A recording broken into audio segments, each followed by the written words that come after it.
Paradigm തോട്ട്സിന്റെ taste of cinema എന്ന പ്രോഗ്രാമിൽ ഇന്ന് നമ്മോടൊപ്പം ഉള്ളത് തിയേറ്റർ എന്ന സിനിമയുടെ അണിയറ പ്രവർത്തകരാണ്. എല്ലാവർക്കും സ്വാഗതം. ആദ്യമായിട്ട് എല്ലാവർക്കും ഒരു ബിഗ് കൺഗ്രാറ്റുലേഷൻ. സിനിമ തിയേറ്ററിൽ കണ്ടിരുന്നു. വളരെ മനസ്സ് നിറഞ്ഞിട്ടാണ് തിയേറ്ററിൽ നിന്ന് ഇറങ്ങിയത്. ഇത്തരത്തിലുള്ളൊരു സിനിമ വലിയൊരു സക്സസ് ആവട്ടെ, ഒരുപാട് അവാർഡുകൾ വാങ്ങിക്കൂട്ടാൻ സാധിക്കട്ടെ എന്ന് പ്രാർത്ഥിക്കുകയാണ്. പക്ഷെ നമുക്ക് അവാർഡുകൾ കൂടുതൽ ആൾക്കാർ തിയേറ്ററിൽ വന്ന് കാണണം എന്നുള്ളതാണ് ആഗ്രഹം. ഈ സിനിമയ്ക്ക് തിയേറ്റർ എന്നുള്ളൊരു പേര് സഞ്ജയുടെ മുൻപത്തെ 3 സിനിമകൾക്ക് വ്യത്യസ്തമായ പേരുകളാണ്. എന്നാലും തിയേറ്റർ എന്നുള്ളൊരു പേരിലേക്ക് എങ്ങനെയാണ് എത്തിയത്? തിയേറ്റർ എന്നുള്ള പേരെന്ന് പറയുമ്പോൾ നാടകമേഖലകം എന്നുള്ളൊരു ഒരു എന്താണോ സിനിമയിൽ, എന്താണോ നമ്മുടെ ചുറ്റും നടക്കുന്ന കാര്യങ്ങൾ, അതിന്റെ റിയാലിറ്റി നമുക്ക് അറിയത്തില്ല. അതുകൊണ്ടാണ് theatre the myth of reality എന്ന് പറയുന്നത്. നമ്മളൊന്നും ഒരു സൈഡും ചേർന്നിട്ടില്ല, ഒരു വശവും ചേർന്നിട്ടില്ല. ഇപ്പം യൂട്യൂബ് ആണെങ്കിലും ചാനൽസ് ആണെങ്കിലും സോഷ്യൽ മീഡിയ ആണെങ്കിലും നമ്മൾ ഡിഫറെന്റ് ആയിട്ടുള്ള പല കാര്യങ്ങളാണ് നമ്മൾ ഒരു ന്യൂസ് തന്നെ പല ആംഗിളിലാണ് നമ്മൾ കാണുന്നത്. ഇപ്പം കഴിഞ്ഞ ദിവസം തന്നെ ഋഷിരാജ് സിംഗിന്റെ ഒരു ഇത് വന്ന 4 പേര് 4 തരത്തിലാണ് റിപ്പോർട്ട് ചെയ്തത്. അപ്പൊ വ്യക്തികളെ ആണെങ്കിൽ പോലും ആ തരത്തിലാണ് എന്താണ് നമ്മുടെ ചുറ്റും നടക്കുന്നതെന്നുള്ള റിയാലിറ്റി നമുക്ക് മനസ്സിലാവില്ല എന്നുള്ളതാണ്. അത് ചിലപ്പോൾ കുറച്ച് ദിവസം കഴിയും, ചിലപ്പോൾ സത്യം വേറെ ആയിരിക്കും പല കാര്യങ്ങളിലും. അപ്പൊ ആ ഒരു ചുറ്റിലും നമ്മൾ ജീവിക്കുന്നതുകൊണ്ടാണ് ആ പേര് കൃത്യമായിട്ട് യൂസ് ചെയ്തത്. അതുപോലെ തന്നെയാണ് ആ സിനിമയിലെ കഥാപാത്രങ്ങൾ അവരുടെ ലൈഫിലോട്ട് സോഷ്യൽ മീഡിയ വരുന്നതും, അല്ലെങ്കിൽ അത് അവരെ ഇങ്ങനെ ഇത് ചെയ്യുന്നു എന്നുള്ള കാര്യങ്ങളെ കുറിച്ചൊക്കെ ഉള്ളത്. അങ്ങനെ ഒരു വൈഡ് അർത്ഥത്തിലാണ് ആ പേര് ശരിക്കും യൂസ് ചെയ്തിരിക്കുന്നത്. സിനിമയെ സംബന്ധിച്ചിടത്തോളം എല്ലാവരും വളരെ മികച്ച പെർഫോമൻസുകളാണ് കാഴ്ചവെച്ചിട്ടുള്ളത്. അപ്പോൾ റിംചേച്ചി പ്രൊമോഷനിലാണെന്ന് അറിയാം. അപ്പോൾ നമ്മളിവിടെ മിസ് ചെയ്യുന്നത് നമ്മുടെ അമ്മേനെ ഇവിടെ വളരെയധികം മിസ് ചെയ്യുന്നുണ്ട്. അമ്മയുടെ വേഷം ഒരു പല മൊമെന്റ്സും നമുക്ക് ആ ഇമോഷണൽ ഡയലോഗ്സ് ഇല്ലാതെ പല സ്ഥലത്തും വർക്ക് ചെയ്തിട്ട് നമ്മൾ ആ ഒരു സിറ്റുവേഷനിലേക്ക് എത്തിക്കാനായിട്ട് സൈലന്റ് ആയിട്ട് വളരെ മൈന്യൂട്ടായിട്ടുള്ള ചില ഇമോഷൻസും ഒക്കെ വളരെ രസമായിരുന്നു. എസ്പെഷ്യലി നമ്മുടെ ICU സീനുകളും ഒക്കെ. പിന്നെ ഈ ഒരു സിനിമയ്ക്ക് ടെക്നിക്കലി അപ്ലിഫ്റ്റ് ചെയ്യാൻ വേണ്ടി എന്തൊക്കെ കാര്യങ്ങൾ ശ്രദ്ധിച്ചിരുന്നു? അങ്ങനെയുള്ള കാര്യങ്ങൾ ടെക്നിക്കലി സിനിമ എന്നുള്ളതല്ലേ സപ്പോർട്ട്, ഞാൻ ഉദ്ദേശിച്ചത് അതാണ്. ഒന്ന് സരസമ്മ ശരിക്കും ഇതിൽ അമ്മയായിട്ട് അഭിനയിച്ചത്. അവര് 80 വയസ്സുള്ള ഒരു സ്ത്രീയാണ്. അപ്പൊ അവര് നമ്മുടെ പ്രൊമോഷനൊക്കെ വന്നിട്ടുണ്ടായിരുന്നു. സിനിമയിലും വളരെ നമ്മളോടൊപ്പം ഭയങ്കര സഹകരിക്കുകയും എല്ലാ കാര്യത്തിനും അവരെ കൊണ്ടുവരാൻ പറ്റാത്തതുകൊണ്ടാണ് ഇപ്പൊ വരാത്തത്. സത്യത്തില് അവർക്ക് വരണമെന്ന് ആഗ്രഹം ഉണ്ടായിരുന്നു, വിളിച്ചിരുന്നു. പക്ഷെ അവർക്ക് യാത്ര ചെയ്യാനൊക്കെ ഇച്ചിരി ബുദ്ധിമുട്ടുണ്ട്. പക്ഷെ ആ ആരോഗ്യം പോലും ശ്രദ്ധിക്കാതെ നമ്മുടെ സിനിമയിൽ ഈ 10-40 ദിവസം ഭയങ്കരമായിട്ട് നമ്മളോട് സഹകരിക്കുകയും ഒക്കെ ചെയ്തിട്ടുണ്ടായിരുന്നു. പിന്നെ എന്തായിരുന്നു രണ്ടാമത്തെ ക്വസ്റ്റ്യൻ? എന്തായിരുന്നു? ടെക്നിക്കൽ എന്ന് പറയുന്നത് ഇപ്പൊ ഞാൻ എന്റെ എല്ലാ സിനിമകളും ഞാൻ സമീപിക്കുന്നത് ആ സിനിമയുടെ സബ്ജക്ട് അനുസരിച്ചിട്ടാണ്. ഇപ്പം ബിരിയാണി എന്ന് പറയുന്നത് റോ ആയിട്ട് ഷൂട്ട് ചെയ്യേണ്ട ഒരു സിനിമയാണ്. അത് റോ ആയിട്ട് തന്നെയാണ് ഞാനത് നമ്മൾ ശ്രമിച്ചിരിക്കുന്നത്. കാര്യം അതിൽ ക്യാമറ ഉൾപ്പെടെ ആ ഒരു റോനെസ് വേണം. അല്ലെങ്കിൽ അവരുടെ ഒരു ലൈഫ്, അവരുടെ ഒരു ജേണി, അതിന് ചില ആൾക്കാര് നമ്മൾ മനഃപൂർവ്വം ചെയ്തതാണ് അങ്ങനെ. അപ്പൊ അതിനെ ചിലപ്പോൾ പലരും വിചാരിക്കുന്നുണ്ട് അത് അങ്ങനെ ആയിപ്പോയതാണ്, ശരിക്കും അങ്ങനെ ഉണ്ടാക്കിയെടുത്തതാണ്. അതാണ് ഏറ്റവും പാടെന്നാണ് ഞാൻ വിചാരിക്കുന്നത്. ഈ സിനിമ നേരെ തിരിച്ചാണ്. അതുപോലെ സൗണ്ടിലാണെങ്കിലും എല്ലാ കാര്യത്തിലും, പിന്നെ ക്യാമറയിലൊക്കെ എനിക്ക് തോന്നുന്നു ശ്യാമ് ഞങ്ങൾ ഒരുപാട് എന്താ പറയാ പല ഫ്രെയിമുകളും ഒരുപാട് സ്ട്രഗിൾ ചെയ്തിട്ട് പിന്നെ നമ്മുടെ ഒരു ബജറ്റും ഒരുപാട് ലൈറ്റ്സോ അല്ല, ആ പരിമിതിക്കുള്ളിൽ നിന്നിട്ട് ഇത്രയും മനോഹരമായിട്ട് ഷൂട്ട് ചെയ്തത് അതൊക്കെ എനിക്ക് തോന്നുന്നു ശ്യാമിന്റെ. പിന്നെ എല്ലാവരുടെയും കൂടെ ഒരു സിനിമയാണ് ഇത്, ഒരാളുടെ മാത്രം സിനിമയല്ല. നമ്മൾ ഇരിക്കുന്നവര് മാത്രമല്ല, ഇതിന്റെ പിന്നിൽ പ്രവർത്തിച്ച എല്ലാവരുടെയും കൂടെ ഒരു സിനിമയാണ് ഒരു ചെറിയ.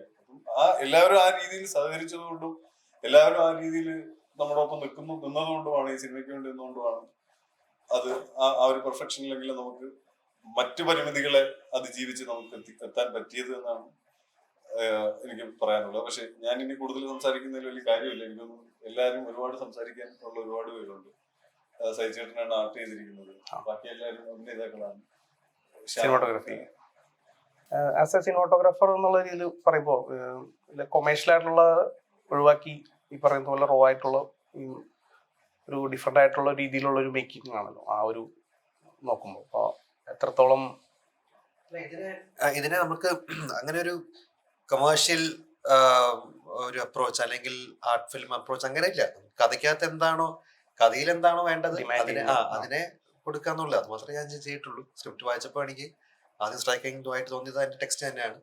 ആ ടെക്സ്റ്റിന് എന്താണോ വേണ്ടത് ആ രീതിയിൽ അപ്രോച്ച് ചെയ്തു, അത്രേ ഉള്ളൂ. അതിനകത്ത് വേറെ അതിനെ ഇങ്ങനെ കമേഴ്ഷ്യലൈസ് ചെയ്യണം അല്ലെങ്കിൽ അതിനെ വേറെ കുറച്ച് അങ്ങനത്തെ രീതിയിൽ സിനിമാറ്റോഗ്രാഫിക്കലി കൊണ്ടുവരണം അങ്ങനത്തെ തോട്ട്സ് ഒന്നും ഉണ്ടായിരുന്നില്ല.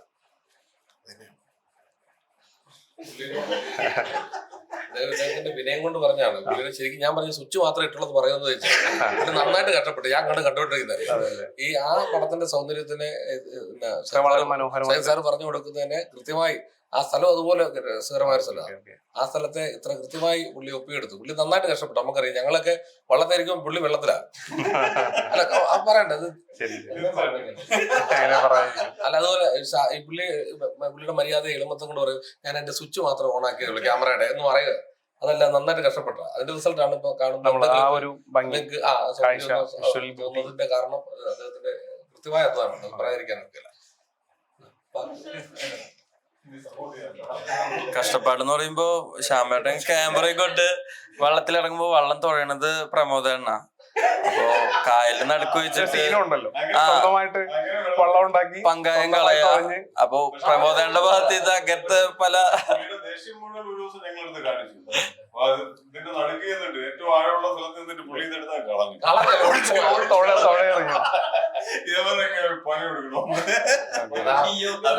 പുള്ളി അവിടെ നടുക്കടലിൽ കിടന്ന് വെള്ളം പിടിക്കാന്ന് പറയുന്ന പോലെ നടുക്കായലിൽ നിന്ന്. കോമഡി. അന്ന് നമ്മൾ വെച്ചാല് ഒരു ദിവസം നട്ടുച്ചയ്ക്കാ ഷൂട്ട് ചെയ്യുന്നത്. ഞാൻ ഈ ക്ലോത്ത് ഇട്ടിട്ട് ക്യാമറയ്ക്കകത്തുന്ന നമ്മള് ഷൂട്ട് ചെയ്യുന്നത്. അപ്പൊ നമ്മള് പറഞ്ഞു കാറ്റുണ്ട്, അപ്പൊ ഈ ഇതിന്റെ അടുത്ത് നിന്ന് തുഴഞ്ഞാൽ മതി. ചേട്ടൻ തന്നെ പറഞ്ഞു അതൊക്കെ പ്രശ്നമാണ്, പോയത് പ്രശ്നമാണെന്ന് പറഞ്ഞു. അടുത്ത് തന്നെ ഇട്ട് ചെയ്താൽ ഓക്കെ, അത് നമുക്ക് ലോ ആംഗിൾ ഷോട്ടാണ്, അപ്പൊ അറിയില്ല, അടുത്ത് തന്നെ ചെയ്താൽ മതി. ഒരു 10 മിനിറ്റ് കഴിഞ്ഞ് ഞാൻ നോക്കുമ്പോൾ നടുക്കായൽ നിൽക്കാതെ കാറ്റും കൊണ്ട് പോയി സാധനം. അങ്ങനത്തെ ചില കോമഡികളൊക്കെ. അതിന്റെ കാര്യം കുട്ടനാട്ടുകാരനാണ് ഞാൻ. അപ്പൊ ആ വള്ളത്തിന്റെ ഗതികളും അല്ലെ വള്ളം തുഴയാനും ഒക്കെ അറിയുന്ന ഒരാളാണ്. ആ അത്രയും ഒരു വിശാലമായ കായലിന്റെ നടുക്കൊണ്ട് വള്ളം പോലെ ഒരു കാരണവശാലും ഒറ്റ കഴിക്കുമ്പോൾ നിൽക്കുകയാണ് വെള്ളം. ഇത്രയും ലോഡുണ്ട്, വള്ളത്തെ കാറ്റ് പിടിച്ചാൽ വെള്ളം പോകും. അത് ഞാൻ തുടക്കം പോലെ പറഞ്ഞു, അങ്ങോട്ട് പോകല്ലേ. പോയി കഴിഞ്ഞാൽ ഇപ്പൊ അങ്ങോട്ട് കാറ്റ് പിടിക്കുന്ന വള്ളത്തിന്റെ ആ സൈഡിൽ കഴുക്കൂലിട്ടാൽ ഈ വള്ളം വന്ന് തിങ്ങി കഴുക്കൂൽ ഒടിക്കും. വേറെ കഴുക്കോലം ഉദ്ദേശിക്കുന്നത് മുള കൊണ്ടല്ലേ, അതൊടിഞ്ഞു പോയാൽ അങ്ങോട്ടും ഇങ്ങോട്ടും നോക്കി നിൽക്കാന്നല്ലാതെ ആത്മനിർവൃത്തി അറിയാം. വള്ളം വരുമോ ചോദിച്ച് അങ്ങനെ വേറെ വള്ളം വന്നാണ് ഞങ്ങളെ തിരക്കിച്ചോണ്ട്. അല്ലെങ്കിൽ നമ്മുടെ ഈ ഇന്റർവ്യൂ ഇപ്പൊ നടക്കുകയല്ല.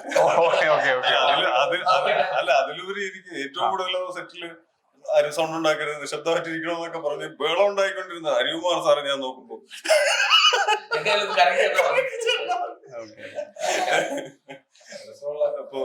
എക്സ്പീരിയൻസ് ആയിരുന്നു. ഈ നമ്മുടെ ഈ പറഞ്ഞ നമ്മുടെ ഈ ആചാരാനുഷ്ഠാനങ്ങളും ഈ പറഞ്ഞ പോലെ സൈഡിൽ മിത്തോളജി എന്നുള്ള രീതിയിലും ഇപ്പൊ നമ്മൾ ഈ സിനിമയ്ക്ക് വേണ്ടി എത്രത്തോളം റിസർച്ച് ചെയ്തിരുന്നു? സിനിമയിൽ ആധികാരികമായിട്ട് അത് പ്രതിപാദിക്കുന്നുണ്ട്, എന്നാൽ പോലും അതിൽ ഏത് ലെവലിലേക്കുള്ള റിസർച്ചുകളൊക്കെ ചെയ്തിരുന്നു സിനിമയ്ക്ക് ഫ്രീ ആയിട്ട് എന്നറിഞ്ഞാൽ കൊള്ളായിരുന്നു. കുറെ റിസർച്ച് ചെയ്തിരുന്നു, കുറെ റിസർച്ചും ഇപ്പോ പലർക്കും. പിന്നെ ഇതിന്റെ ഒരു ബേസിക് സംഭവം എന്ന് പറയുന്നത് ഒരു റിയൽ ഇൻസിഡന്റ് ആണ്. അത് ഞാൻ 2010 കളക്ട് ചെയ്ത് വെച്ചിരുന്ന ഒരു 3 പഠിക്കുന്ന സമയത്ത് ന്യൂസ് കട്ടിങ്സിൽ നിന്നാണ് ഇതിന്റെ ഒരു ബേസ് ഐഡിയ വരുന്നത്. പിന്നെ അത് വേറെ തന്നെ പിന്നെ പലതും ഞാൻ കണ്ടിട്ടുണ്ട്. ഞാനൊരു നാട്ടുമ്പുറത്തുകാരനാണ്, അപ്പൊ അങ്ങനത്തെ കുറച്ച് കാര്യങ്ങള് കണ്ടിട്ടുണ്ട്. അതിലുപരി എന്റെ കൂടെ സ്ക്രിപ്റ്റില് അസിസ്റ്റന്റ് ആയിട്ട് വർക്ക് ചെയ്തത് ഷൈസയാണ്. ഇതില് ഡയറക്ഷൻ ഡിപ്പാർട്ട്മെന്റിലും വർക്ക് ചെയ്തിരുന്നു. അപ്പം ആ ടെക്നിക്കൽ സൈഡൊക്കെ ഞങ്ങള് പുള്ളിക്കാരത്തേക്ക് കുറെ റിസർച്ച് ചെയ്തു, ഞങ്ങൾ കുറെ റിസർച്ച് ചെയ്തു. അതുകൊണ്ടാണ് ആ ടെക്നിക്കൽ ടേംസ് ഒക്കെ കുറെ നമുക്ക് അങ്ങനെ കൊണ്ടുവരാൻ പറ്റിയത്. അപ്പോ പിന്നെ ഇത് ബ്ലെൻഡ് ചെയ്തു എന്നുള്ളൊരു സംഭവം ഉണ്ടല്ലോ. അപ്പൊ അത് നേരത്തെ തന്നെ മനസ്സിലുണ്ടായിരുന്നു, ഇത് ഇങ്ങനെ തന്നെയാണ് എൻഡ് ചെയ്യേണ്ടത്. പലരും പല അഭിപ്രായങ്ങൾ പറഞ്ഞിട്ടുണ്ടായിരുന്നു. പക്ഷെ ഞാൻ അതിലോട്ടൊന്നും, ഇത് തന്നെയാണ് സ്ക്രിപ്റ്റ്, ഇത് തന്നെയാണ് ഐഡിയ. പക്ഷെ അതിന്റെ ഒരു ഇതുണ്ടല്ലോ ഇപ്പോഴത്തെ നമ്മുടെ ഒരു അൺപ്രഡിക്റ്റബിലിറ്റി ഓഫ് ലൈഫ് എന്ന് പറയുന്ന ഒരു ലെയർ ആ പടത്തിലുണ്ട്. അപ്പൊ അത് ആ സിനിമയുടെ ട്രീറ്റ്മെന്റിലും അത് വേണമെന്നുണ്ട്. അതുകൊണ്ടാണ് ആ ഒരു സെക്കൻഡ് ഹാഫ് കഴിയുമ്പോൾ നമ്മൾ ആ ഒരു യൂട്യൂബ് ആ തരത്തിലോട്ട് അത് നമ്മൾ വേറെ ക്യാമറ വെച്ചിട്ടാണ് ഷൂട്ട് ചെയ്തതും. ആ ഏരിയയിലൊക്കെ നമ്മള് റെഡിന്റെ റാപ്റ്ററിലാണ് ബാക്കി ഏരിയ ഷൂട്ട് ചെയ്തതും. ആ ഒരു ട്രീറ്റ്മെന്റിലും ആ ഒരു അൺപ്രഡിക്റ്റബിലിറ്റി വരിക. പിന്നെ അതിലുപരി കഥയിലും അത് കിട്ടുന്നു എന്നാണ് എന്റെ വിശ്വാസം. ഇപ്പൊ വരുന്ന എല്ലാവരുടെയും റെസ്പോൺസും അങ്ങനെയാണ്. ഈ ഡേഞ്ചറിന്റെ അടുത്ത് വരികയാണെങ്കിൽ ഈ ഇങ്ങനെ ഒരു വ്ളോഗറുടെ ഒരു ക്യാരക്ടർ, ഈ കുറച്ച് നാളായിട്ട് പുറത്തായിരുന്നു, അങ്ങനെ നാട്ടിലേക്ക് വന്നിട്ട് അപ്പോൾ അങ്ങനെ എത്രത്തോളം ആ ഒരു ചില ഈ വ്ളോഗർമാരുടെ ഒരു ശൈലിയൊക്കെ പരമാവധി ശ്രമിച്ചിട്ടുണ്ട്. ആ ഒരു മൈന്യൂട്ടായിട്ട് ചില ഇടർച്ചകൾ കാര്യങ്ങൾ വരെ തീർച്ചയായിട്ടും ഓർക്കായിട്ടുണ്ട്. അപ്പൊ എത്രത്തോളം ഇതായിരുന്നു, ബുദ്ധിമുട്ടുണ്ടായിരുന്നു അതൊക്കെ ചെയ്യുമ്പോൾ ഉള്ള ക്യാരക്ടർ, ഇത്ര നാൾ ചെയ്ത ക്യാരക്ടേഴ്സ് വെച്ചിട്ട് വളരെ ഡിഫറെന്റ് ആയിട്ടുള്ള നാച്ചുറൽ ആയിട്ട് വളരെ ഒരുപാട് നാച്ചുറൽ ആയിട്ട് തോന്നിയിട്ടുണ്ടായിരുന്നു. അപ്പോ ഇത് ആക്ച്വലി സജിൻ ചേട്ടൻ എന്നെ വിളിച്ച് ആദ്യം ഇങ്ങനെ ഒരു ക്യാരക്ടറിന്റെ കാര്യം പറയാനായിട്ട് വിളിച്ചപ്പോ തന്നെ ഒരു ഓഡീഷൻ പോലെ എന്നെ കൊണ്ട് ചെയ്യിപ്പിച്ചായിരുന്നു. അത് ഈ വ്ളോഗിങ് പരിപാടിയായിരുന്നു. അപ്പൊ പുള്ളിക്ക് കുറെ ഡയലോഗ്സ് ഉണ്ട് ഈ വ്ളോഗിങ്ങോടെ സിനിമ കണ്ട മനസ്സിലാവും. കുറെ ഡയലോഗ്സ് ഇങ്ങനെ നരേഷൻ പോലെ പോകുന്നുണ്ട്. അപ്പൊ ഈ ഡയലോഗ്സ് ഇങ്ങനെ പറയേണ്ടത് ഭയങ്കര ഇമ്പോർട്ടന്റ് ആയിരുന്നു. അപ്പൊ അത്യാവശ്യം സംസാരിക്കുന്ന ഒരാൾ വേണമായിരുന്നു ഈ ക്യാരക്ടറിന്. അപ്പൊ അങ്ങനെയാണ് എനിക്കൊരു നറുക്ക് വന്നത്. അപ്പൊ അത് കഴിഞ്ഞ് പക്ഷെ ആള് എന്നെ കൊണ്ട് ചെയ്യിപ്പിച്ചു. ആള് പിന്നെ കുറച്ചു ദിവസം കഴിഞ്ഞപ്പോ എന്നോട് ഓക്കെ പറഞ്ഞു. പിന്നെ അവിടെ എത്തി കഴിഞ്ഞ് ഞാൻ ഷൂട്ടിനൊരു കുറച്ചു ദിവസം മുമ്പേ ഞാൻ അവിടെ പോയി ഇവരുടെ കൂടെ തന്നെ ഉണ്ടായിരുന്നു. അപ്പോ ഞാൻ ശ്യാമണ്ണായിട്ടും സജാനൊക്കെ ആയിട്ട് അവരവരുടേതായ മേക്കിങ്ങിന്റെ പരമായ ചർച്ചകളും കാര്യങ്ങളും നടക്കുന്ന കൂട്ടത്തിൽ ഞാൻ എന്റെ ക്യാരക്ടർ പരമായിട്ട് എന്തെങ്കിലുമൊക്കെ കാര്യങ്ങൾ സജഷൻസും, നമുക്ക് ഇങ്ങനെ ചെയ്താലോ, ഇങ്ങനെ ആയ ഓക്കെ ആയിരിക്കോ, ക്യാരക്ടർ ആർക്ക് ഓക്കെ ആയിരിക്കോ, കോസ്റ്റ്യൂം ഇങ്ങനെ അങ്ങനെ ആവാം ഇങ്ങനെ ആവാം എന്നൊക്കെ ഞാനും ഈ 5 ദിവസം ഇവരുടെ പിന്നാലെ, ഇവര് ഈ ഒരൊറ്റ ക്യാരക്ടറിലല്ല നിൽക്കുന്നത്, ഇവര് ഫുൾ സിനിമ മേക്കിങ്ങിലാണ് നിൽക്കുന്നത്. കൂട്ടത്തിൽ ഞാൻ ഈ ക്യാരക്ടറിന്റെ കാര്യങ്ങൾ ഞാൻ കുറച്ച് നേരത്തെ മുമ്പ് അവിടെ എത്തി ഇവരുടെ കൂടെ തന്നെ നിന്നു. അങ്ങനെ പൊതുവെ ഞാൻ ഷോസ് ഒക്കെ ചെയ്യുന്ന സമയത്തായിരിക്കും എനിക്ക് ഏതെങ്കിലുമൊക്കെ ഓഫറുകൾ കിട്ടാറ്. അപ്പോ ഞാൻ മിക്കവാറും സിനിമ ഷൂട്ടിങ്ങിന്റെ ഇടയിൽ ചിലപ്പോൾ 2 ദിവസം ഗ്യാപ്പിൽ പോയിട്ട് ചാനലിൽ ഷൂട്ടൊക്കെ ചെയ്യും. ഇത് ഞാൻ ഫുള്ള് 5 ദിവസം മുമ്പ് വന്നു, സിനിമ പാക്കപ്പ് ആയിട്ടാ ഞാൻ അവിടെ വണ്ടി കയറിയുള്ളൂ. അതുവരെ അവിടെ തന്നെയായിരുന്നു. അപ്പൊ അതുകൊണ്ട് സമയം പോകാൻ പിന്നെ വൈകുന്നേരം ആകുമ്പോ പ്രമോദന്റെ കൂടെ വർക്കല ബീച്ച് പോയി കഴിഞ്ഞാൽ അതിൽ പല ഒരു സന്തോഷം ജീവിതത്തിൽ കിട്ടാനില്ല. അപ്പൊ അങ്ങനെയൊക്കെ ഞാൻ സമയം കളഞ്ഞിരുന്നു. ആനോടാണ് ICUവിലെ ആ നേഴ്സിന്റെ ക്യാരക്ടർ ചെയ്തപ്പോ അപ്പോൾ ഞങ്ങൾക്കൊക്കെ ജെനുവിനായിട്ട് തോന്നിയായിരുന്നു.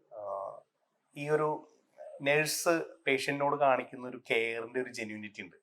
അതേപോലെ തന്നെ ആ ബൈസ്റ്റാൻഡറോട് കാണിക്കുന്ന അമ്മയുടെ ക്യാരക്ടറിനോട് കാണിക്കുന്ന ഒരു ആ ഒരു ജെന്യൂനിറ്റി ഒക്കെ ശരിക്കും റിയലാണ്, ഫീൽ ചെയ്യുന്നല്ല, റിയൽ ആയിട്ട് തന്നെയാണ് ഞങ്ങൾക്ക് ആ ഒരു ഇമ്പാക്റ്റ് കിട്ടിയത്. അപ്പോൾ ആ ഒരു ക്യാരക്ടർ ചെയ്യുമ്പോൾ എത്രത്തോളം അതിനെ പഠിക്കുകയും ഒക്കെ എങ്ങനെയൊക്കെ ചെയ്തിരുന്നു, പ്രിപ്പറേഷനും കാര്യങ്ങളൊക്കെ എത്രത്തോളം ഉണ്ടായിരുന്നു ഈ ഒരു ക്യാരക്ടർ ചെയ്യാൻ വേണ്ടി? സ്റ്റഡി ഒന്നും ഞാൻ സജിൻ പറഞ്ഞ പോലെ ചെയ്തു. ഞാൻ ഇതിനു മുന്നേ നഴ്സ് ആയിട്ട് അഭിനയിച്ചിട്ടുണ്ട്. അതിലത്തെ ഒരു വർക്ക് ലിങ്ക് അയച്ചു കൊടുത്തപ്പോഴാണ് ശ്യാമാണ് എന്നെ സജസ്റ്റ് ചെയ്തത്. എനിക്ക് ഇതിന് മീനാക്ഷി ചെയ്ത ഇൻഫ്ലുവൻസർ ക്യാരക്ടർ ആയിരുന്നു ആദ്യം സജസ്റ്റ് ചെയ്തത്. അപ്പം ഞാൻ വർക്ക് ലിങ്ക്സ് അയച്ചു കൊടുത്തപ്പം അതിൽ ഞാൻ നഴ്സിന്റെ ഒരു വേഷം ചെയ്ത് കണ്ടപ്പം എന്നാ പിന്നെ നഴ്സിൻ്റെത് നോക്കാം, അങ്ങനെ കിട്ടിയതാണ്. അങ്ങനെ പ്രിപ്പറേഷൻസിന് സജിൻ പറയുന്ന പോലെ ചെയ്തു. പിന്നെ അവിടെ റിമ ആണെങ്കിലും അമ്മയാണെങ്കിലും സരസമ്മയാണെങ്കിലും ഭയങ്കര പെർഫോമൻസ് ആണ്. അപ്പം കൂടെ ഭയങ്കര ഇതായിരുന്നു, അടിപൊളിയായിരുന്നു എക്സ്പീരിയൻസ്.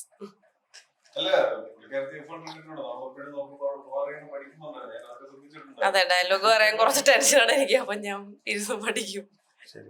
ഈ ചിത്രത്തില് ആർട്ട് ഡിപ്പാർട്ട്മെന്റിലേക്ക് വരുമ്പോൾ ആർട്ട് ഡിപ്പാർട്ട്മെന്റിന് ഒരുപാട് വലിയ കോൺട്രിബ്യൂഷൻസ് സിനിമയിൽ കാണുന്നുണ്ടായിരുന്നു. അപ്പൊ അത് എത്രത്തോളം പ്രിപ്പറേഷൻ കാര്യങ്ങൾ ഉണ്ടായിരുന്നു? എസ്പെഷ്യലി ഈ കാവൊക്കെ എടുത്ത് പറയേണ്ടതാണ്. വളരെ നാച്ചുറൽ ആയിട്ടുള്ളൊരു മേക്കിംഗ് സെറ്റും ഒക്കെ ഉണ്ടായിട്ട് നല്ല വിഷ്വലി ഗംഭീരമായിരുന്നു. അപ്പൊ എത്രത്തോളം വർക്ക് ഉണ്ടായിരുന്നു നിങ്ങളുടെ സൈഡിൽ നിന്ന്? ഞങ്ങൾ ആദ്യം ഫസ്റ്റ് ലൊക്കേഷൻ കാണാൻ പോയപ്പോൾ ഞാനും ശ്യാം ഡയറക്ടറുടെ ലൊക്കേഷൻ കാണാൻ വേണ്ടി പോയത്. കാണാൻ പോയ സമയത്ത് നല്ലത് അവിടെ വർഷങ്ങളായിട്ട് താമസമില്ലാതെ മൊത്തം കാട് പിടിച്ച് ഒരടി പൊക്കത്തിൽ ചപ്പും മണ്ണൊക്കെ നിറഞ്ഞ സ്ഥലമായിരുന്നു. ഞങ്ങളെല്ലാം നീറ്റായി ക്ലീൻ ആക്കി എടുത്തു. ഡയറക്ടർ പറഞ്ഞു വീട്ടിൽ നിന്ന് നോക്കുമ്പോൾ കാവ് കാണണം, കാവ് നോക്കുമ്പോൾ വീട് കാണണം. അപ്പൊ അങ്ങനെ സ്പേസ് അവിടെ ഇല്ല. ലാസ്റ്റ് ചെറിയൊരു മരം കണ്ടു. അപ്പൊ ആ മരം ഡയറക്ടർ കണ്ടു നമുക്ക് ഇവിടെ സെറ്റ് ചെയ്ത് വെച്ചു. അപ്പം അത് പറഞ്ഞു ഓക്കെ നമുക്ക് അവിടെ തന്നെ സെറ്റ് ചെയ്യാന്ന് പറഞ്ഞു. പിന്നെ അവിടെ മണ്ണൊക്കെ നിലത്ത് കൊണ്ടിട്ട് നമ്മൾ ഫ്ലോർ ഉണ്ടാക്കിയെടുത്ത് ആ ബൗണ്ടറി ഒക്കെ വെച്ച് അങ്ങനത്തെ രീതിയിൽ നമ്മൾ സെറ്റ് ചെയ്തെടുത്തത്. ഫുള്ള് വള്ളികളൊക്കെ അപ്പുറത്ത് വേറെ ദ്വീപുണ്ട്. ആ ദ്വീപ് പോയിട്ട് വള്ളിയൊക്കെ മുറിച്ചോണ്ട് വന്ന് ആകെ തൂക്കിയിട്ടാണ് സെറ്റ് ചെയ്തത്.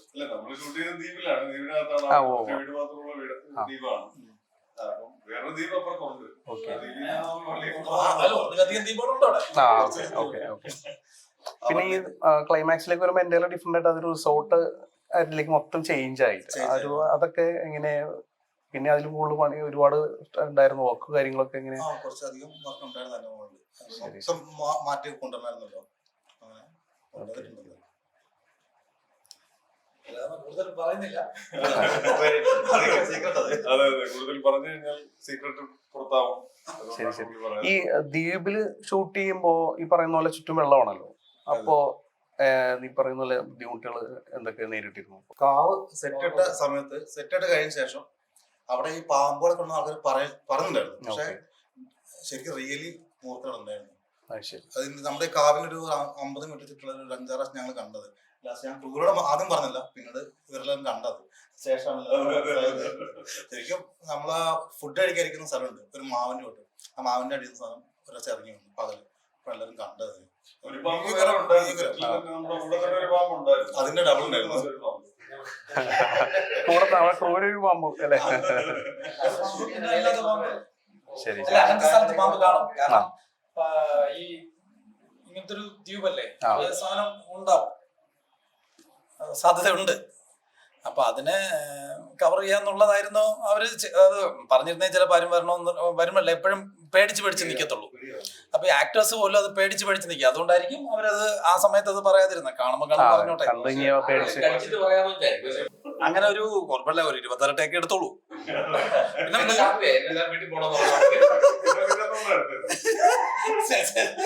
അന്നെ എടുത്തു. പക്ഷെ എല്ലാതുകൊണ്ട് എല്ലാ പേരും ഉണ്ടല്ലോ. നമ്മളെ റീമേക്ക് ഉണ്ടായിരുന്നു, എല്ലാരും ചിരിക്കുന്നു, എല്ലാവർക്കും ചിരിയാണ്. പക്ഷെ സ്വാഭാവികം ഒരാൾക്ക് മാത്രം ചിരി അഭിനയിക്കുന്നു. ആ ഡയലോഗ് പഠിച്ചിട്ട് ടെൻഷൻ ഇല്ലാതിരിക്കും. അല്ല, ചിരിച്ചാൽ ദേഷ്യം പ്രശ്നമായതുകൊണ്ട് ചിരിക്കുന്നു. പക്ഷെ രസത അല്ല, രസത്തിനല്ല, തെറ്റിയത് തെറ്റ് തന്നെയാണ്. അത് മാത്രം അല്ലേ ഫണ്ണാ പറഞ്ഞേ. നമുക്ക് ആ സമയത്ത് ഷൂട്ട് ചെയ്തുകൊണ്ടിരിക്കുമ്പോഴല്ലോ അത് തീർക്കണമല്ലോ, ആ സീൻ തീർക്കണം. ഒരാൾ മാത്രമല്ല, 8 പേര് നിൽപ്പുണ്ട്. ആ 80 വയസ്സായ അമ്മയുണ്ട്, പാവങ്ങളെല്ലാം പറഞ്ഞു.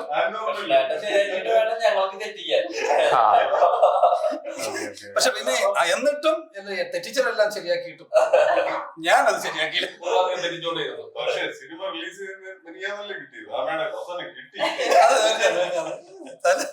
ആമയുടെ അമ്പലം മാത്രം പോകും. അത് സത്യം അല്ല, അതെന്തോ ഒരു ലോക്കോ അല്ലേ. ഈ നമ്മളെ ചില കാര്യങ്ങളുണ്ടല്ലോ, എവിടെയെങ്കിലും ഒന്ന് മിസ്സായി പോകുന്ന പറഞ്ഞ എനിക്ക് ഈ സമയത്താണ്, കഴിഞ്ഞ ഇന്റർവ്യൂ തൊട്ടാണ് ഈ ആമയുടെ അമ്പലം കറക്റ്റ്. എനിക്ക് ആവശ്യമില്ലല്ലോ, അമ്പലത്തിലെ പേര് മാറിപ്പോയാലും കുഴപ്പമൊന്നുമില്ലല്ലോ.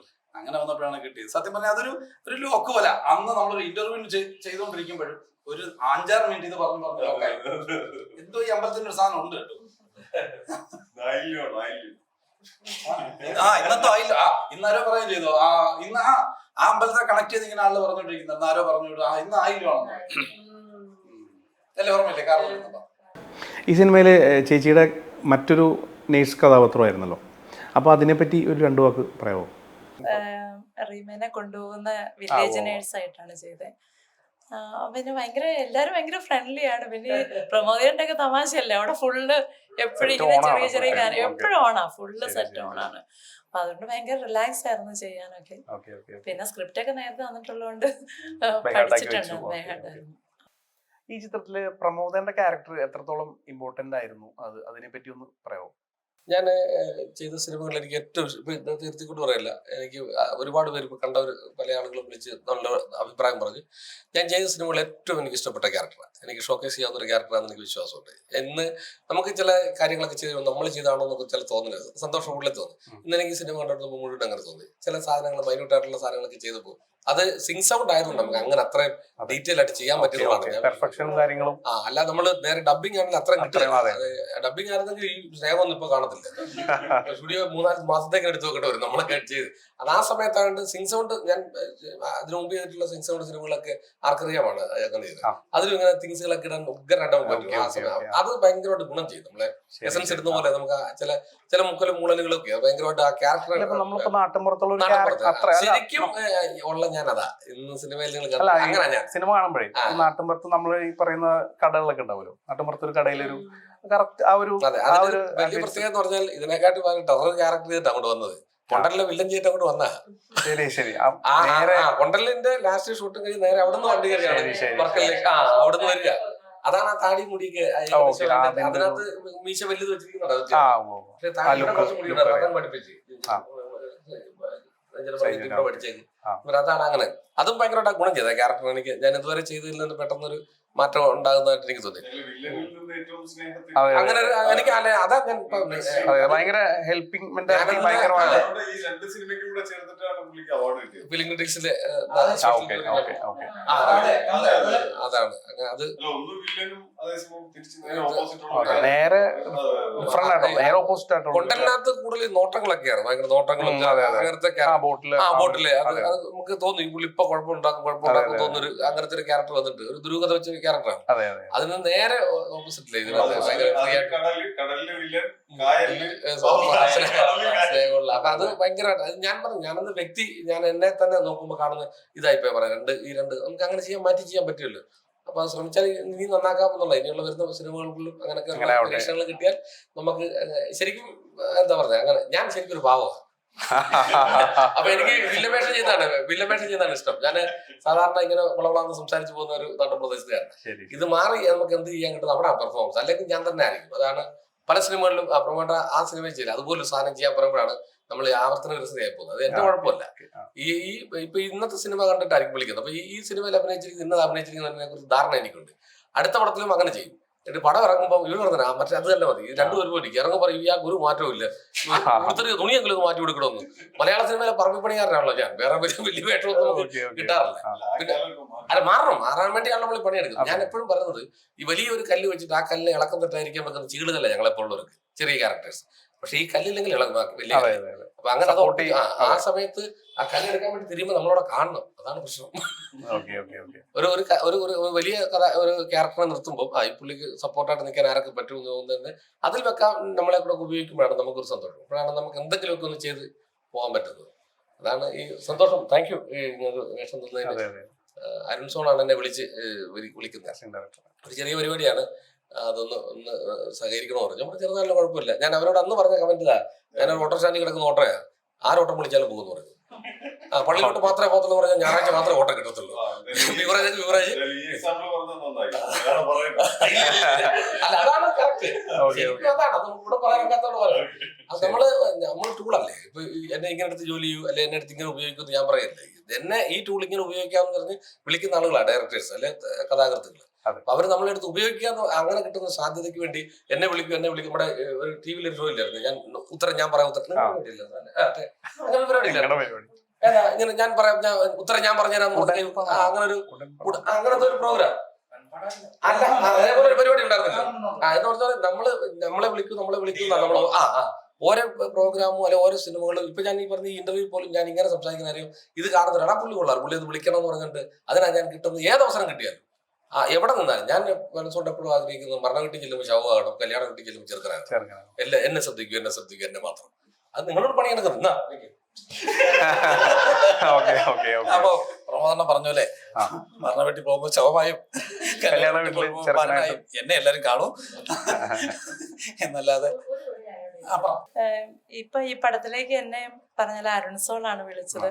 അപ്പം ഞങ്ങൾ തമ്മിൽ നേരിട്ട് കണ്ടിട്ടില്ല, ഇങ്ങനെ ഫോണിൽ കൂടെ മാത്രം സംസാരിച്ചുള്ള പരിചയം ഉണ്ടായിരുന്നുള്ളൂ. അപ്പൊ അദ്ദേഹം പറഞ്ഞു ഇങ്ങനെ ഡയലോഗ് നന്നായിട്ട് പ്രസന്റ് ചെയ്യാൻ പറ്റുന്ന ക്യാരക്ടർ വേണം, അപ്പൊ അങ്ങനെ ഒരാളെ നോക്കിയിട്ട് നമ്മളിവിടെ ഒരു പടം നടക്കുന്നുണ്ട്. അപ്പോൾ ബിരിയാണി ചെയ്ത ഡയറക്ടറാണ്. ഞാൻ പറഞ്ഞു ഓ ശരി, എനിക്ക് ഭയങ്കര സന്തോഷമായി ഇപ്പം വിളിച്ചപ്പം. അപ്പം അങ്ങനെ പുള്ളിയുടെ കാസ്റ്റിങ്ങിലാണ് ഞാൻ വന്നത്. ഇപ്പം ഇവിടെ വന്നപ്പോൾ ആണെങ്കിലും സജിൻ സാറൊക്കെ ആണെങ്കിലും ഭയങ്കര ഫ്രണ്ട്ലി ആണ് എല്ലാവരോടും. നമുക്ക് ഭയങ്കര റിലാക്സ് ആയിട്ട് ചെയ്യാൻ പറ്റും. എല്ലാവരും ഭയങ്കര കോപ്പറേറ്റീവ് ആയിരുന്നു. ബാലകൃഷ്ണനൊക്കെയാണ് അവിടെ വെച്ചാണ് ഞാൻ പരിചയപ്പെടുന്നത്. അപ്പൊ കണ്ട മാത്രം തന്നെ നമുക്ക് എല്ലാവർക്കും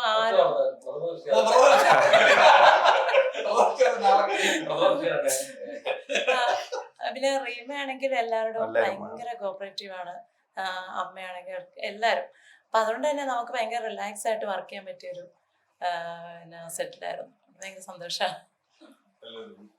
നിങ്ങളെല്ലാരും റിലാക്സ് ആയിട്ട് നിന്നു. അപ്പൊ ഞാൻ വിചാരിക്കുന്ന ഈ സിനിമയിൽ ഏറ്റവും നല്ല ആക്ടർ ഞാനാണെന്ന് തോന്നുന്നു. എന്റെ ടെൻഷൻ അറിയുന്ന ഞാനും ശ്യാമ ഒരു റൂമിലാണ് താമസിക്കുന്നത്. അപ്പൊ എനിക്ക് ശ്യാമനായിരിക്കും. സൈൻ ചേട്ടാ, നാഷണൽ അവാർഡ് അടക്കം ഒരുപാട് അംഗീകാരങ്ങളൊക്കെ ലഭിച്ചിട്ടുണ്ടല്ലോ. ഈ സോഷ്യൽ മീഡിയ ലൈഫിൽ എത്രത്തോളം സൈൻ ചേട്ടനെ ഇൻഫ്ലുവൻസ് ചെയ്തിട്ടുണ്ട്? ഇല്ല, അത് തന്നെയാണ് ഞാൻ നേരത്തെ പറഞ്ഞത്. അത് തന്നെയാണ് ഇപ്പൊ ഇതിന്റെ ഒരു പ്രധാനപ്പെട്ട ഒരു ലെയർ എന്ന് പറയുന്ന ഈ സിനിമയുടെ ഒരു കണക്ഷൻ, ഒരു കഥ എന്നതിലുപരിയായിട്ട് ഈ സോഷ്യൽ മീഡിയ, നമ്മൾ ഈ ജീവിക്കുന്ന ഈ സോഷ്യൽ മീഡിയയുടെ ഒരു വേൾഡിൽ നമുക്ക് അറിയില്ല ഏതാണ് യാഥാർത്ഥ്യം, ഏതാണ് കള്ളം എന്നുള്ള കാര്യം. ചില കാര്യങ്ങളിൽ ചില ആൾക്കാർക്ക് ചിലത് പറയാൻ പറ്റത്തില്ലായിരിക്കാം. അത് പറഞ്ഞാൽ തന്നെ അതിന്റെ വേറെ ഇന്റർപ്രിട്ടേഷൻസ് വരും.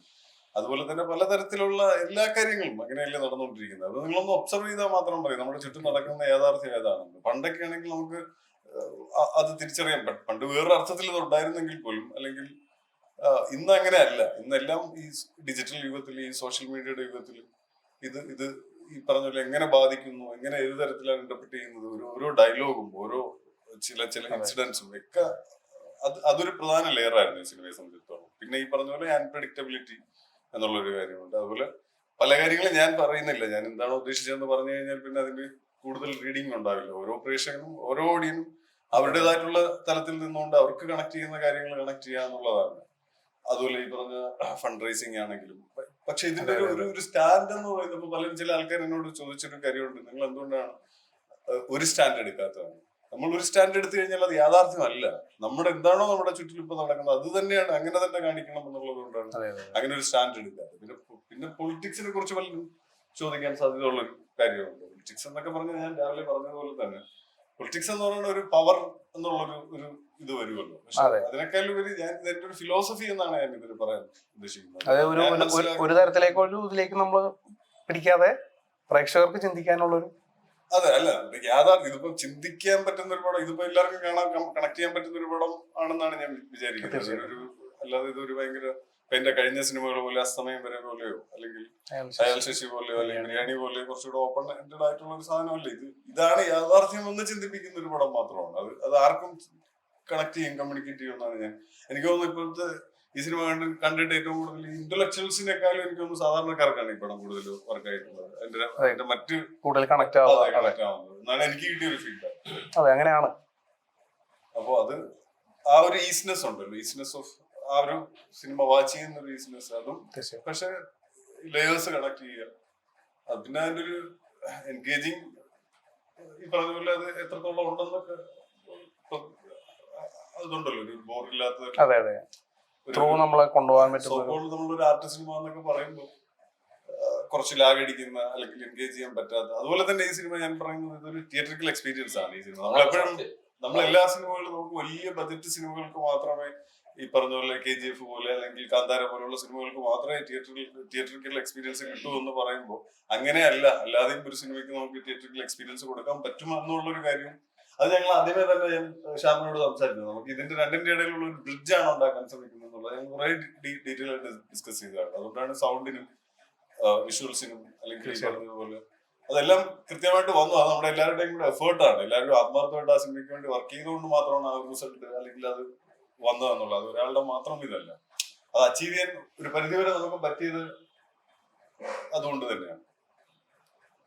പിന്നെ ഇതിന്റെ പ്രൊഡ്യൂസേഴ്സിനെയും ഒരു പകുതി വഴി നിന്നാണ് ഒരു പകുതിയിൽ നിന്ന് പോകേണ്ട അതൊന്നും പലരും അറിഞ്ഞിട്ടുണ്ടാവില്ല. അവിടെ നിന്നാണ് അവരൊക്കെ വന്നതും സപ്പോർട്ട് ചെയ്തതും. അപ്പൊ അവരോടുള്ള ഒരു നന്ദിയും എനിക്ക് കടപ്പാടും ഉണ്ട് എന്നുള്ളത് സത്യമാണ്. അവര് രണ്ടാമത്തെ ചിത്രം അഞ്ജന ടാക്സിന്റെ രണ്ടാമത്തെ ചിത്രമല്ലേ? അവരുടെ ഇൻഡിപെൻഡന്റ് ആയിട്ട് പ്രൊഡ്യൂസ് ചെയ്യുന്ന രണ്ടാമത്തെ സിനിമ.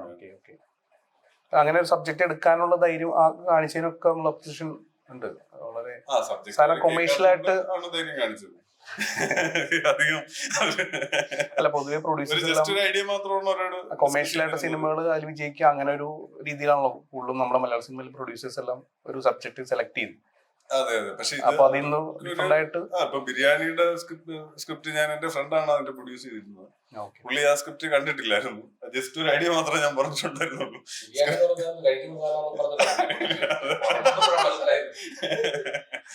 അപ്പൊ അങ്ങനെ പിന്നൊരു നമുക്ക് വേറൊരു അഡ്വാൻറ്റേജ് ഉണ്ടായത് സെറ്റിൽ വന്ന് ഈ പ്രൊഡ്യൂസേഴ്സ് ഇപ്പൊ ബിരിയാണി ആവട്ടെ എന്റെ എല്ലാ പടങ്ങളിലും അങ്ങനെ ഒരു ഗുണം ഇതുവരെ ഉണ്ടായിട്ടുണ്ട്.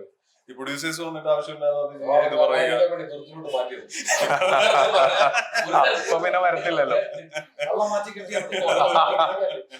ശരി ശരി. അപ്പൊ പിന്നെ അല്ല, അത്രയും ഒരു കുറച്ച് ഫ്രീഡം ഒരു തരത്തിൽ നമുക്ക് അവര് തന്നു എന്നുള്ളതും അല്ലേ ശ്യാമേ? അതും ഒരു പോസിറ്റീവ് സാധനമാണ് മറ്റൊരു തരത്തിൽ. ഇങ്ങനൊരു സബ്ജക്ട് കഥ പോലെ കേൾക്കാം, അല്ലെങ്കിൽ ഒരു മണ്ണയും പോലെ കേട്ടിട്ട് അത് ഏറ്റെടുക്കാന്ന് പറഞ്ഞത്. അതെ അതെ ഞാൻ പറഞ്ഞു അപ്രീഷിയേറ്റ് ചെയ്യേണ്ട കാര്യമാണ്. ഞാനൊന്നും സംസാരിച്ചിട്ട് ഞങ്ങൾ സിനിമ കഴിഞ്ഞിട്ട് സംസാരിച്ചു. അപ്പൊ പറഞ്ഞത് ഇങ്ങനെയുള്ള സിനിമകൾ ഉണ്ടാകണ്ടെന്ന് വെച്ചാൽ അപ്പൊ അങ്ങനെയുള്ള പ്രൊഡ്യൂസേഴ്സും ഉണ്ട്. അതാണ് അപ്രീഷിയേറ്റ് ചെയ്യേണ്ടത് വയ്യ. അതുപോലെ തന്നെ ഇങ്ങനെ ഒരു സിനിമ തിയേറ്ററിൽ വരാൻ കാരണം അവര് തന്നെയാണ്. അല്ലെ ഇത്രയും തരത്തിൽ പ്രൊമോട്ട് ചെയ്യാനും അല്ലെങ്കിൽ അതിനെ തിയേറ്ററിൽ ആൾക്കാർ കാണാൻ സപ്പോർട്ട് ചെയ്യുന്നതും ഒക്കെ ഒരു അവരുടെ ഒരു കോൺഫിഡൻസ് ആണ്. അപ്പൊ അതിന്റെ ക്രെഡിറ്റ് എന്തായാലും അവർക്ക് തന്നെയാണ് കൊടുക്കുന്നത്. ഞാൻ നമ്മൾ രാവിലെ പറഞ്ഞ പോലെ ഈ സിനിമയുടെ പ്രത്യേകത ഇപ്പം തിയേറ്റർ എക്സ്പീരിയൻസ് എന്ന് പറഞ്ഞ പോലെ ഒരു വലിയ ആൽമരം പോലാണ് ഇങ്ങനെയുള്ള സിനിമകൾ, കാന്താര പോലെ അല്ലെങ്കിൽ KGF പോലുള്ള പടം. പക്ഷെ അതിന്റെ താഴെ നിൽക്കുന്ന തുളസി ചെടികളുണ്ട്, അതിന് ഗുണമുള്ളതാണ്. മനസ്സിലായി? ആ ആലിനും ഗുണമുണ്ട്. ആല് നമുക്ക് ഓക്സിജൻ തരുന്നു, അല്ല അതുപോലെ തണൽ തരുന്നു, അതൊക്കെ ശരിയാണ്. പക്ഷെ ഒപ്പം തന്നെ ഒരു തലവേദന വന്നാൽ പെട്ടാൻ പറ്റുന്ന സാധനമാണ്. അപ്പൊ അങ്ങനെ ഒരു തുളസി ചെടി ഈ മനുഷ്യൻ നട്ടിട്ടുണ്ട്. അതിന്റെ ഗന്ധവും അതിന്റെ സുഗന്ധവും അതിന്റെ എല്ലാം നിങ്ങളെല്ലാരും അത് വേണ്ട, അത് സത്യമല്ലേ പറഞ്ഞു? അപ്പൊ എല്ലാരും പറഞ്ഞു മറ്റേ തിയേറ്ററിൽ ഭയങ്കര ആൾ കൂടുന്നു. മറ്റേ എന്റെ 1-2 സിനിമകൾ നല്ല സിനിമകളായിരുന്നു. മൊബൈലിൽ വന്നു അല്ലെങ്കിൽ OTT വന്നു പ്രൊമോസ് ചെയ്യാൻ OTT പടം ഇങ്ങനെ ആയിപ്പോകുന്നത്. ഈ പടം കൂടി നമുക്ക് ഈ 4 ഇറപ്പുണ്ടായിരുന്നു. തിയേറ്ററിൽ പോയി കാണുകയല്ലേ. എന്നിട്ട് ഞാൻ ഉള്ള കാര്യം പറയാം, എന്റെ സുഹൃത്തുക്കളെ പറയുന്നത് തിയേറ്ററിൽ കാണാറുണ്ട്. അതുകൊണ്ട് പൊന്നു സുഹൃത്തുക്കളെ എല്ലാരും വന്ന് തിയേറ്ററിൽ വന്ന് കാണുന്നത് നല്ല ഗംഭീര സിനിമയാണ് കേട്ടോ.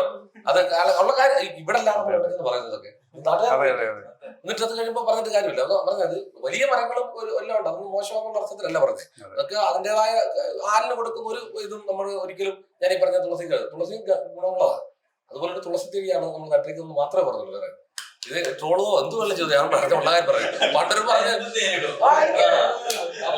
ഇതിലും വലുത് കേട്ടോ ഒന്നാണ്. അതുകൊണ്ട് എനിക്ക് അക്കാര്യത്തിൽ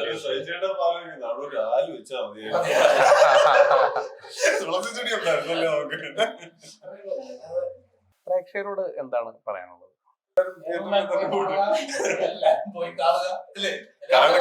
കണ്ട് ഇഷ്ടപ്പെടുന്നവർ മറ്റുള്ളവരോട് പറയുക, തീർച്ചയായിട്ടും കാണാൻ പറയുക, പ്രോത്സാഹിപ്പിക്കുക. നമ്മള് തിയേറ്ററിൽ സിനിമ കഴിഞ്ഞ് ഇറങ്ങുമ്പോഴേ സാധാരണ നടീനടന്മാരെ കാണുമ്പോൾ ആൾക്കാർ കൊള്ളാന്നൊക്കെ ഇങ്ങനെ ഒന്ന് പറയുന്ന സ്ഥിരം പതിവുണ്ട്. പക്ഷെ നമുക്കത് കേൾക്കുമ്പോൾ അറിയാം, അവരുടെ മുഖം കാണുമ്പോൾ അറിയാം അത് പറഞ്ഞ സത്യമാണ്. പക്ഷെ എങ്കിൽ നമ്മൾ സന്തോഷം. പക്ഷെ ഇന്ന് പറഞ്ഞ ഒരു ആൾക്കാരിൽ എല്ലാവർക്കും ആ പറയുന്നതിൽ ഒരു ആത്മാർത്ഥത ഉണ്ടായിരുന്നു. അതൊരു സത്യമായിരുന്നു. കാരണം നമ്മളെ കാണുമ്പോൾ സാധാരണ പറയും കൊള്ളായിരുന്നു കേട്ടോ എന്ന് പറഞ്ഞ് പോകുന്നതല്ല. ആ കയ്യിൽ പിടിക്കുമ്പോൾ നമുക്കറിയാം ആ ഷേക്കൻഡിലേ അത് കൊള്ളാം എന്നുള്ളതുണ്ട്. അല്ല ചുമ്മാ നമ്മളെ കണ്ടത് കൊണ്ട് പറഞ്ഞിട്ട് പോകാം എന്ന് പറഞ്ഞതല്ല എന്നുള്ള ഒരു ഫീലാണെന്ന് നമുക്ക് തിയേറ്ററിൽ നിന്ന് കിട്ടിയത്. സിനിമ കണ്ടിറങ്ങിയവര് നമ്മുടെ പടം കണ്ടിറങ്ങിയവര് തന്നെ അല്ലേ പറഞ്ഞേ? 2-3 തിയേറ്റർ ഉണ്ട് അവിടെ, അതാ ചോദിച്ചേ. അപ്പൊ അതൊക്കെ തുളസി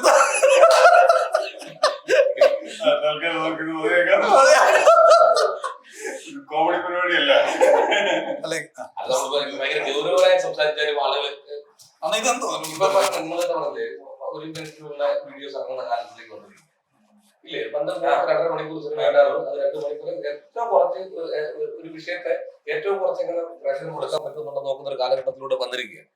അപ്പൊ അതുകൊണ്ടാണ് വലിയ വലിച്ചുവാരി നമ്മള് ഇതിപ്പോ തന്നെ ഈ സംസാരത്തിൽ നമ്മൾ രസം പറയുന്നതിന്റെ കാര്യം വെച്ചാൽ കണ്ടോണ്ടിരിക്കുന്നതന്നെ നമുക്ക് ഒരുത്തരെ കരയിപ്പിക്കാൻ എളുപ്പമാണ്.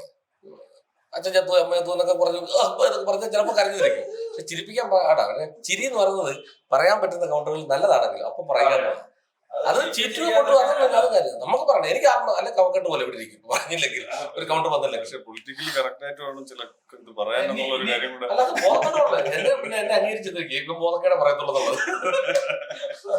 പിന്നെ നമ്മളിപ്പോ പടത്തിന്റെ കാര്യം പറയുമ്പോ ഇപ്പൊ നോർമലി പടക്ക റിലീസിന്റെ സമയത്ത് നമ്മള് സിനിമ റിലീസിന് മുമ്പ് മാക്സിമം പ്രൊമോഷനും കാര്യങ്ങളൊക്കെ ചെയ്യും. അത് കഴിഞ്ഞ് റിലീസ് ഫസ്റ്റ് ഡേ ഷോ കഴിഞ്ഞാൽ എല്ലാവരും പ്രൊമോഷൻസ് ഒക്കെ നമ്മൾ മൊബൈലിൽ കൂടെ അറിയുന്നു, റിവ്യൂകൾ അറിയുന്നു, അങ്ങനെയാണ് പിന്നെ പോകുന്നത്. പിന്നെ പടം സക്സസ് ആയി കഴിയുമ്പോഴായിരിക്കും നമുക്കൊരു സക്സസ് മീറ്റും പരിപാടിയൊക്കെ വരുന്നത്. നമ്മൾ ഈ ഷോ കഴിഞ്ഞ് ഞങ്ങൾ ഇത്രയും പേര് ഇവിടെ ഇരിക്കുന്നത് ഞങ്ങൾക്ക് അത്രയും ആൾക്കാരിൽ കിട്ടിയ റെസ്പോൺസും അപ്പോ മാക്സിമം ഞങ്ങൾ ഇനിയും ഞങ്ങൾ ആൾക്കാരോട് ഞങ്ങൾക്ക് സിനിമയെ പറ്റി പറയണം, ആൾക്കാർ കാണണം എന്നുള്ള ആഗ്രഹത്തിന്റെ പുറത്താണ് ഞങ്ങൾ എല്ലാവരും ഇവിടെ വന്ന് ഇപ്പൊ തമാശയൊക്കെ പറഞ്ഞ് ഇങ്ങനെ ഇരിക്കുന്നത്. അപ്പൊ ഞങ്ങൾ അത്രയും നമുക്ക് കിട്ടിയ റെസ്പോൺസ് ആണെങ്കിലും നമുക്ക് സ്വന്തമായിട്ട് വിലയിരുത്തുമ്പോഴായാലും നമുക്ക് എന്നും മനസ്സിൽ കയറിയ സിനിമയും കഥാപാത്രങ്ങളുമാണ്. അപ്പോൾ നിങ്ങളെല്ലാവരും തിയേറ്ററിൽ പോയി കണ്ട് ഞങ്ങൾക്കുള്ള അഭിപ്രായം തന്നെയാണോ നിങ്ങൾക്കൊന്ന് ഞങ്ങളെ അറിയിക്കുക.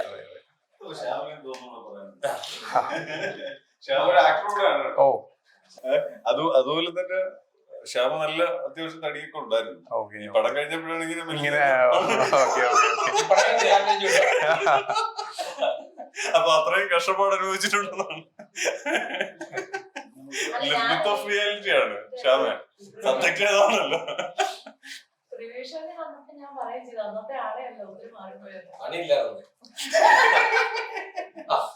അപ്പൊ വേറെ കൂടുതലായിട്ടൊന്നുമില്ല. ഇപ്പൊ ഇദ്ദേഹം പറഞ്ഞ പോലെ തന്നെ, ഞങ്ങളുടെ നായകൻ പറഞ്ഞ പോലെ തന്നെ, ഈ സിനിമയില് ഞങ്ങൾ ഇത്ര സന്തോഷത്തോടെ സംസാരിക്കുന്നില്ലേ, അത് കറക്റ്റാ. നമുക്ക് ഉള്ളിൽ ആ സന്തോഷം ഉള്ളതുകൊണ്ടാണ് സംസാരിക്കുക. അല്ലെങ്കിൽ ഇത്രയും വെട്ടി തുറന്ന് സംസാരിക്കാനോ വാചാലമായി സംസാരിക്കാനോ പറ്റില്ല. മൂടോട്ടെ, ആ സന്തോഷമാണ് ഞങ്ങൾക്ക് നിങ്ങളിൽ നിന്ന് ഹാപ്പിനെസ് ഉള്ളതുകൊണ്ട് ആ ഒരു സത്യമായിട്ടും. ഞാൻ ഇപ്പൊ ഇന്റർവ്യൂ എപ്പോ ഇതിട്ടാലും ഞങ്ങൾ ഇപ്പൊ എല്ലാവരും സിനിമ ഒന്നിച്ച് കണ്ട് ഒന്നിച്ച് ഭക്ഷണം കഴിച്ച് വന്നിരിക്കും. അതിന്റെ കൊണ്ട് സന്തോഷമുണ്ട് കേട്ടോ. സിനിമ നല്ല സിനിമയാണ്. അത് ബാക്കി വേറെ പ്രത്യേകിച്ചായിട്ടൊന്നും പറയാനില്ല എന്ന് വിചാരിച്ചുകൊണ്ട് ഈ പൊതുവത്തിന് അല്ലേ ഈ പരിപാടിക്ക്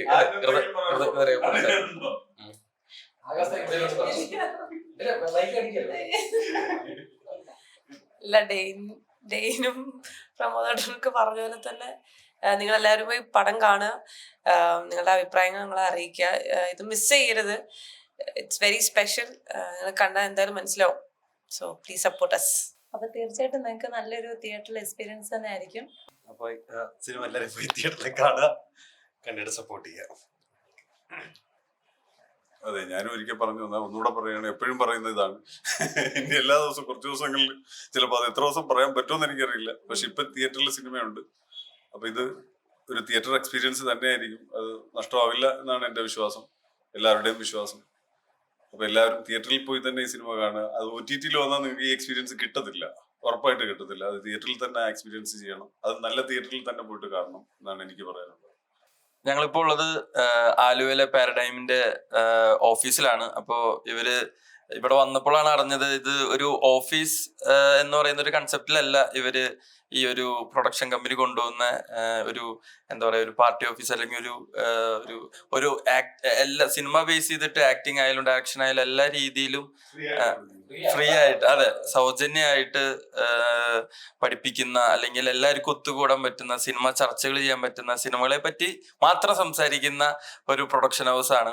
ഇങ്ങനെ ഇത്രയും സിനിമകളുടെ പുറകെ പുതിയ തലമുറ വല്ലാതെ സിനിമയെ ഇഷ്ടപ്പെടുന്ന, അല്ലെ ഈ ലോകത്തിൽ മാറ്റം വരുത്താൻ ഭയങ്കരമായി ശ്രമിക്കുന്ന സിനിമകൾ ഉണ്ടായിക്കൊണ്ടിരിക്കുക കേരളത്തിൽ.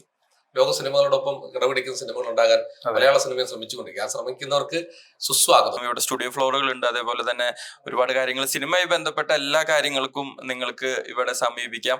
അപ്പോ സത്യം പറഞ്ഞാൽ നമ്മുടെയൊക്കെ ഒരു ഈ സിനിമയെ പറ്റി പഠിക്കണം എന്നൊക്കെ ആഗ്രഹിക്കുന്ന സമയത്ത്, അല്ലെങ്കിൽ നമ്മുടെ നാട്ടിലൊന്നും നമുക്ക് ഇത്തരത്തിലുള്ള സ്ഥാപനങ്ങളോ ഇത്തരത്തിലൊരു കൂട്ടായ്മകളൊന്നും കാണാൻ പറ്റിയിട്ടില്ല. നമുക്കിപ്പോൾ ഒരു സ്പോർട്സ് ക്ലബ്ബ് അല്ലെങ്കിൽ അത്തരത്തിൽ സ്പോർട്സുമായി ബന്ധപ്പെട്ടിട്ടുള്ള കൂട്ടങ്ങളല്ലാതെ നമുക്കൊരു ആർട്ടിന് വേണ്ടി ഉള്ള കൂട്ടം അല്ലെങ്കിൽ ഒരു കമ്മിറ്റി എന്നൊക്കെ പറയുന്നത് വളരെ വിരളമായിരുന്നു. എന്തെങ്കിലുമൊക്കെ ഉണ്ടെങ്കിൽ ചിലപ്പോൾ നമുക്ക് അവിടേക്ക് എത്തിപ്പെടാനുള്ള സൗകര്യങ്ങളൊക്കെ കുറവായിരുന്നു. പക്ഷെ ഇപ്പോ ഇങ്ങനെ ഒരു സംരംഭം ഇവർ തുടങ്ങിയിരിക്കുകയാണ്. അപ്പൊ എല്ലാ രീതിയിലും വലിയ വിജയമാവട്ടെ. ഇപ്പൊ കുറച്ചു നാളായിട്ടാണ് തുടങ്ങിയിട്ടുള്ളതെന്ന് അറിഞ്ഞു. അപ്പൊ എല്ലാവിധ ആശംസകളും, ഇതൊരു വലിയ സക്സസ് ആവട്ടെ. അപ്പൊ ഈ തിരക്കുള്ള വേളയിൽ നമ്മളോട് സംവദിക്കാനായിട്ട് എത്തിയ തിയേറ്റർ മൂവിയുടെ ക്യാപ്റ്റൻ ഗുരുവിന് എല്ലാവിധ നന്ദിയും കടപ്പാടും പറയുന്നു. അതുപോലെ തന്നെ ഈ സിനിമ തിയേറ്റർ വലിയൊരു സക്സസ് ആവട്ടെ. Thank you.